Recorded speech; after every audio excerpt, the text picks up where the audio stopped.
तो दोस्तों आज तारीख हो गई है 5 जून 2023 की, सातवीं में दिन है सोमवार का। तो आइए बिना देर किए फटाफट से जानते हैं आज की ताज़ा खबरें और मुख्य समाचार। तो देखिए आज के मुख्य समाचार की पहली बड़ी खबर, बिहार में गंगा नदी पे बन रहा पुल गिर गया। अभी 1 साल पहले भी इसी पुल का स्लैब गिरा था। जी हाँ, बिहार के खगड़िया के अगुवानी सुल्तानगंज के बीच गंगा पे बन रहा पुल बीते रविवार को गिर गया। पुल के 4 पिलर नदी में समा गए। बताया गया पुल का करीब 192 मीटर हिस्सा नदी में गिर गया है। वहीं हादसे के समय मजदूर केवल 500 मीटर की दूरी पे काम कर रहे थे। वहीं बताया गया पुल का इतना बड़ा हिस्सा गंगा नदी में गिरने की वजह से कई फीट ऊंची लहरें उठी। वहीं आपको बता दें इसी पुल का कुछ हिस्सा पिछले साल भी गिर चुका है। हालांकि दोस्तों पुल का इतना बड़ा हिस्सा आखिर ऐसे कैसे टूट गया, फिलहाल इस बारे में कोई भी जानकारी नहीं दी गई है। लेकिन दोस्तों ये बात सोच कर देखी जा सकती है कि जिस समय पुल का इतना बड़ा हिस्सा टूटा, अगर उस समय ये पुल चालू रहता और उस समय अगर ये पुल टूट जाता तो आप सोच सकते हैं कि कितनी बड़ी तबाही मचती और कितने सारे लोगों की जानें चली जाती। वहीं आपको बता दें जिस पुल का हिस्सा टूटा है, अगर उसका काम पूरा हो जाता है तो इसके पूरा होने पर जो उत्तर बिहार है वो झारखंड से जुड़ जाएगा। देखिए अगली खबर, जिन बच्चों ने उड़ीसा रेल हादसे में पेरेंट्स खोए उन्हें हम पढ़ाएंगे। गौतम अडानी ने हादसे के बाद किया है ये बड़ा ऐलान। जी हाँ, अडानी ग्रुप के चेयरमैन गौतम अडानी ने उड़ीसा रेल हादसे के 2 दिन बाद एक बड़ा ऐलान किया है। जानकारी के मुताबिक इस रेल हादसे में जिन बच्चों ने अपने माता पिता को खोया है, ऐसे सभी बच्चों की स्कूली शिक्षा के खर्च की जिम्मेदारी गौतम अडानी ने उठाने का फैसला किया है। इस बात की जानकारी गौतम अडानी ने खुद अभी हाल ही में बीते रविवार को ट्वीट करके दी है। देखिए अगली खबर, रेल मंत्री बोले उड़ीसा रेल हादसे की सीबीआई जांच होगी। जी हाँ, उड़ीसा में बीते शुक्रवार शाम को हुए रेल हादसे की सीबीआई जांच कराई जाएगी।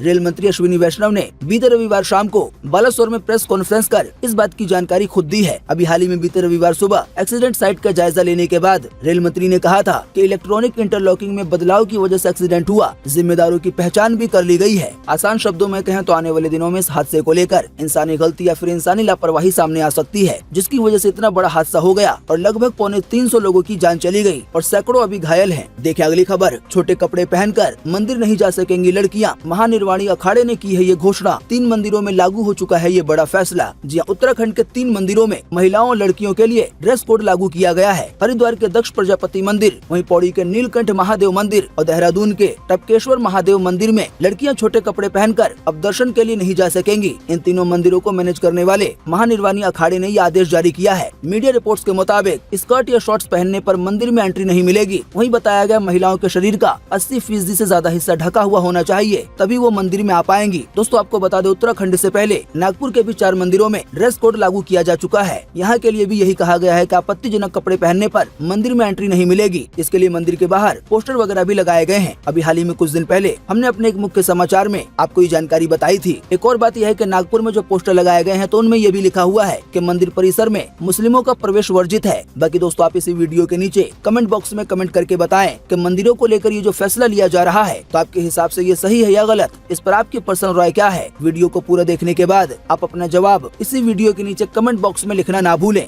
देखिए अगली खबर, जियो सिनेमा का 999 रुपए वाला प्लान मिल सकता है 6 महीने के लिए फ्री में। आइए बताएं अधिक जानकारी। जी हाँ, जियो सिनेमा का प्रीमियम सब्सक्रिप्शन प्लान 999 रुपए में आता है। ये एक एनुअल प्लान है, यानी कि पूरे 1 साल के लिए, जिसमें यूजर्स को जियो सिनेमा के प्रीमियम शोज का एक्सेस मिल जाता है। आपको बता दें अभी जियो सिनेमा अपने प्लेटफॉर्म पर नई फिल्मों और वेब सीरीज को ऐड कर रहा है। ताज़ा जानकारी के मुताबिक अब इसी कड़ी में जियो सिनेमा ने वूट के पेड कंटेंट को इसमें शामिल कर लिया है। हालांकि अब इसके खिलाफ वूट के जो पेड सब्सक्राइबर हैं वो शिकायत कर रहे हैं। तो इसी शिकायत को दूर करने के लिए वूट यूजर्स को जियो सिनेमा की तरफ से बड़ी राहत दी गई है। इस राहत के तौर पे वूट यूजर्स 6 महीने तक बिल्कुल फ्री में जियो सिनेमा का इस्तेमाल कर पाएंगे। आसान शब्दों में कहें तो जो भी वूट यूजर्स हैं तो उनको जियो सिनेमा का 6 महीने का प्लान बिल्कुल फ्री में मिल जाएगा। वहीं एक रिपोर्ट की माने तो आने वाले दिनों में जियो सिनेमा का वूट के साथ मर्जर किया जा सकता है। इसके बाद इसका नाम बदलकर जियो वूट हो जाएगा। जैसा कि आप जानते हैं अभी जियो के इस ऐप को जियो सिनेमा के नाम से जाना जाता है, लेकिन जब आने वाले दिनों में वूट का जियो के साथ मर्जर हो जाएगा तो फिर जियो सिनेमा ऐप का नाम जियो वूट हो जाएगा। देखिए अगली खबर, अमित शाह से मिले बजरंग, साक्षी और विनेश। गृह मंत्री से बृजभूषण की गिरफ्तारी की मांग की। जी हाँ, भारतीय कुश्ती संघ यानी कि WFI के पूर्व अध्यक्ष बृजभूषण की गिरफ्तारी की मांग कर रहे रेसलर्स विनेश फोगाट, साक्षी मलिक और बजरंग पूनिया ने केंद्रीय गृह मंत्री अमित शाह से मुलाकात की है। आपको बता दें ये मुलाकात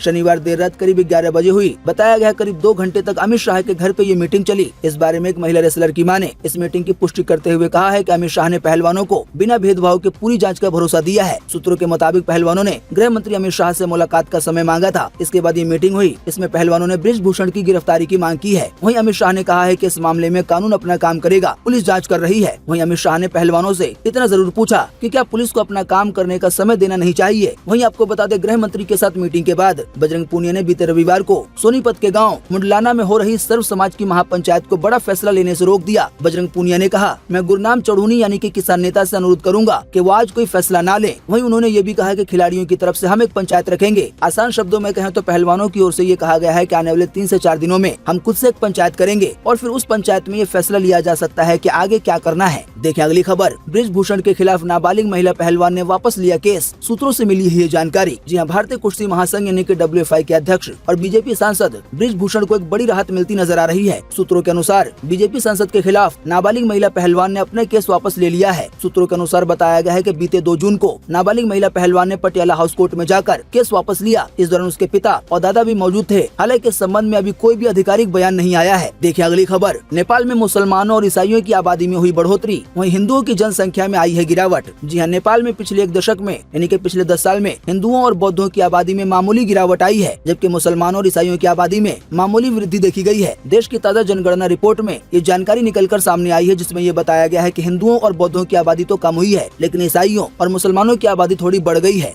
देखिए अगली खबर, आर्टिफिशियल इंटेलिजेंस यानी कि AI की वजह से 4000 लोगों की नौकरी गई। इस साल अब तक कुल 4 लाख लोगों की हो चुकी है छटनी। जी हां, एक मीडिया रिपोर्ट के मुताबिक मई 2023 में कुल 80,000 लोगों को नौकरियों से निकाला गया है। वहीं बताया गया इसमें 3900 लोगों ने AI के कारण अपनी नौकरी खोई है, यानी कि आर्टिफिशियल इंटेलिजेंस की वजह से। आसान शब्दों में कहें तो इन लोगों का काम अब AI आसानी से कर ले रहा है। इसी की वजह से इन सभी लोगों को नौकरी से हटा दिया गया है। कुल 4 लाख लोगों की नौकरी जा चुकी है दुनिया भर में। देखिए अगली खबर, परवीन बॉबी का किरदार निभाएंगी उर्वशी रौटेला, शेयर किया है फिल्म से जुड़ा अपडेट। जी उर्वशी रौटेला जल्द ही एक्ट्रेस परवीन बॉबी की बायोपिक में नजर आएंगी। इस बीच अभी हाल ही में बीते रविवार को एक्ट्रेस ने अपने इंस्टाग्राम पर इस आने वाली फिल्म से जुड़ा बड़ा अपडेट शेयर किया है। वहीं उर्वशी ने बॉलीवुड पर भी निशाना साधा है। अपनी बात कहते हुए उर्वशी ने कहा है कि बॉलीवुड फेल हो गया है, लेकिन मैं अब बॉलीवुड को प्राउड फील करवाऊंगी। देखिए अगली खबर, 4 धाम तीर्थ यात्रियों की संख्या 20 लाख के हुई पार। 20 लाख अभी भी है कतार में। अब भीड़ को कंट्रोल करने के लिए केदारनाथ के रजिस्ट्रेशन 15 जून तक के लिए बंद कर दिए गए हैं। जी उत्तराखंड में 4 धाम यात्रा के तीर्थ यात्रियों की संख्या 20 लाख के आंकड़े को पार कर गई है। इतना ही नहीं, 4 जून तक 40 लाख से ज्यादा तीर्थ यात्रियों ने 4 धाम यात्रा के लिए रजिस्ट्रेशन कराया है। उत्तराखंड सरकार के मुताबिक अब तक सबसे ज्यादा 7,13,000 तीर्थ यात्री बाबा केदारनाथ के दर्शन कर चुके हैं। वहीं भीड़ को कंट्रोल करने के लिए आने वाले 15 जून तक केदारनाथ धाम यात्रा के लिए ऑनलाइन रजिस्ट्रेशन बंद कर दिए गए हैं। देखिए अगली खबर, कर्नाटक के एक मंत्री बोले भैंस काट सकते हैं तो गाय क्यों नहीं। जी हाँ, कर्नाटक में गौ हत्या पे प्रतिबंध है। अब इसको लेकर नए सरकार में पशुपालन मंत्री के वेंकटेश का कहना है कि जब भैंसों को काटा जा सकता है तो गायों को क्यों नहीं। पशुपालन मंत्री ने ये बयान गौ हत्या संरक्षण कानून में बदलाव का संकेत देते हुए दिया है। बात यह है कि कर्नाटक में कांग्रेस की सरकार गौ हत्या की रोकथाम और मवेशियों के संरक्षण विधेयक 2020 में संशोधन करने पर विचार कर रही है। आपको बता दें, गौ हत्या को लेकर कई नियम बीते साल 2021 में भाजपा सरकार द्वारा लाया गया था, जब कर्नाटक में बीजेपी की सरकार थी। वहीं पशुपालन मंत्री ने अपने तर्क को सही ठहराने के लिए ये भी कहा है कि किसानों के पास बूढ़े हो चुके मवेशियों को रखने और मरे हुए पशुओं को ले जाने की समस्या होती है। कुल मिलाकर आसान शब्दों में कहें तो कुछ ऐसी बात कहने की कोशिश की जा रही है कि अगर भैंसों को काटने की परमिशन है तो गायों को क्यों नहीं। और ज्यादा आसान शब्दों में कहें तो आने वाले दिनों में ऐसा ही कुछ बदलाव कर्नाटक में देखने को मिल सकता है गायों को लेकर।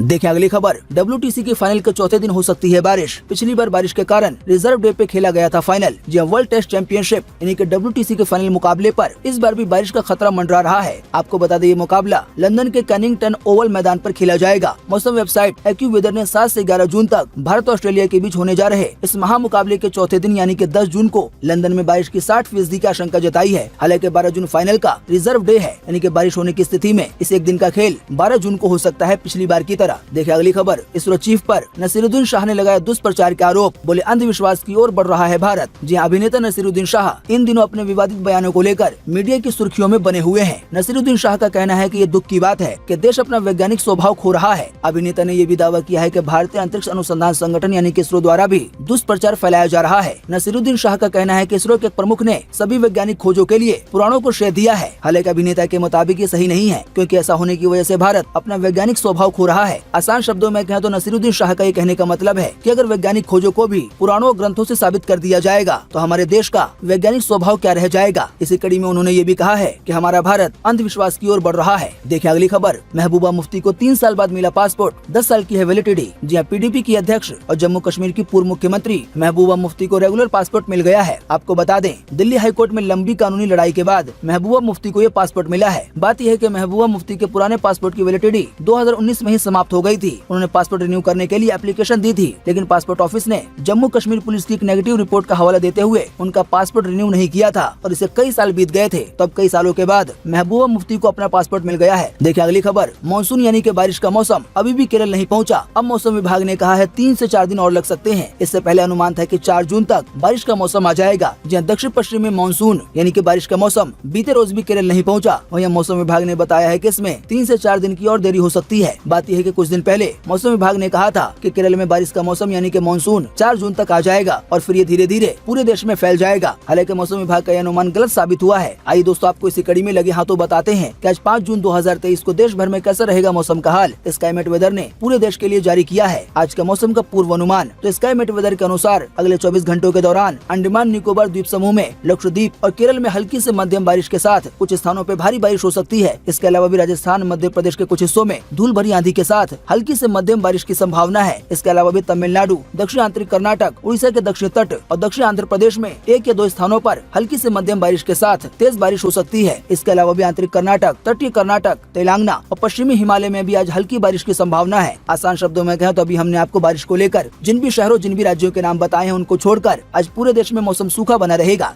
तो दोस्तों, उम्मीद करते हैं कि आज की इस वीडियो से आपको काफी कुछ जानकारी मिली होगी। हम बस इसके बदले में आपसे इतना ही चाहते हैं कि आप इस वीडियो को लाइक कर दें और शेयर कर दें, क्योंकि आपका लाइक और शेयर करना ही होता है हमारी मेहनत का फल। वीडियो देखने के लिए आपका बहुत बहुत धन्यवाद। Thanks for watching.